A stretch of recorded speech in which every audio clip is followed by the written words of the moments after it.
সরকারি চাকরিজীবী ও পেনশনভোগীদের দীর্ঘদিনের প্রতীক্ষার বিষয় নবম জাতীয় বেতন স্কেল চূড়ান্তকরণের দোরগোড়ায়।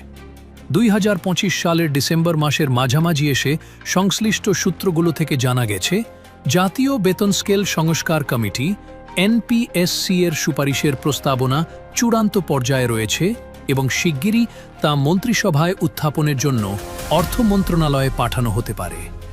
বর্তমান অবস্থা: সরকারি কর্মকর্তাদের সাথে আলাপচারিতায় জানা যায়, অষ্টম বেতন স্কেলের মেয়াদ শেষ হওয়ার জুন 2025 পরিপ্রেক্ষিতে গঠিত কমিটি তাদের কাজ প্রায় সম্পন্ন করেছে। কমিটি প্রাথমিক সুপারিশে অষ্টম স্কেলের তুলনায় 15 থেকে 20% বেতন ও ভাতা বৃদ্ধির প্রস্তাব রেখেছে বলে খবর পাওয়া গেছে।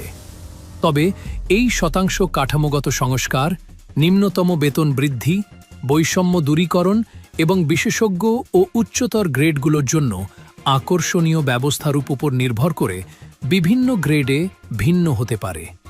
মহার্ঘ ভাতা, হাউস রেন্ট, চিকিৎসা ভাতা ইত্যাদি একক হারে বা বেতনের সাথে আনুপাতিক হারে উল্লেখযোগ্যভাবে বৃদ্ধির দাবিও বিবেচনায় রাখা হচ্ছে।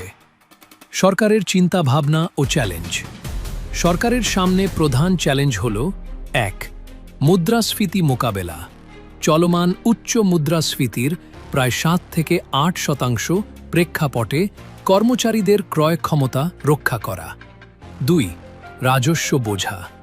বৃহত্তর বেতন বৃদ্ধি বার্ষিক বাজেটে অতিরিক্ত রাজস্ব বোঝা সৃষ্টি করবে, যা সরকারকে সতর্কতার সাথে বিবেচনা করতে হচ্ছে।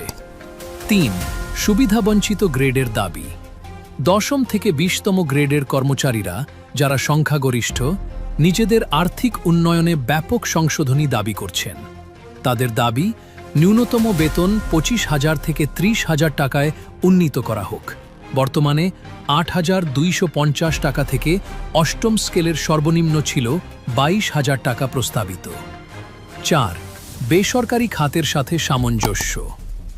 সরকারি চাকরিকে মেধাবীদের কাছে আকর্ষণীয় রাখতে বেসরকারি খাতের সাথে প্রতিযোগিতামূলক করার চেষ্টা। 5. পেনশনভোগীদের দাবি। পেনশনভোগীদের বর্ধিত হারেও সুবিধা দেওয়া হবে কিনা সেটিও একটি বড় প্রশ্ন।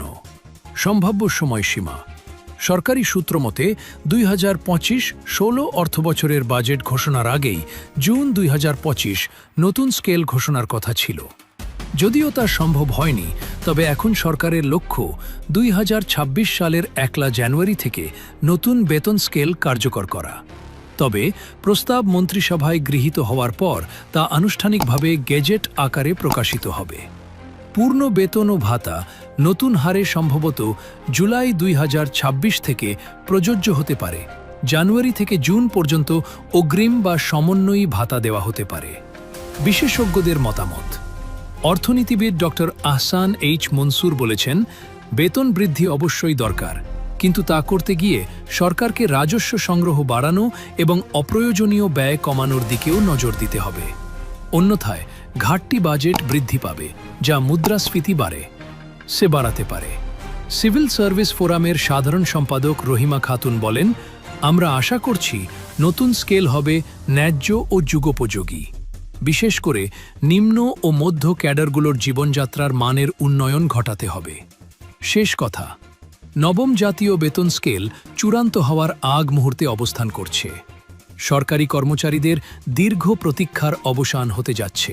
তবে এই স্কেল কতটা কর্মচারীদের প্রত্যাশা পূরণ করতে পারবে এবং সরকারের আর্থিক সক্ষমতার সাথে কতটা সামঞ্জস্যপূর্ণ হবে, সেটিই এখন মূল প্রশ্ন। আগামী কয়েক সপ্তাহের মধ্যে অর্থ মন্ত্রণালয় থেকে আনুষ্ঠানিক ঘোষণার মাধ্যমে সকল অনিশ্চয়তার অবসান হতে পারে।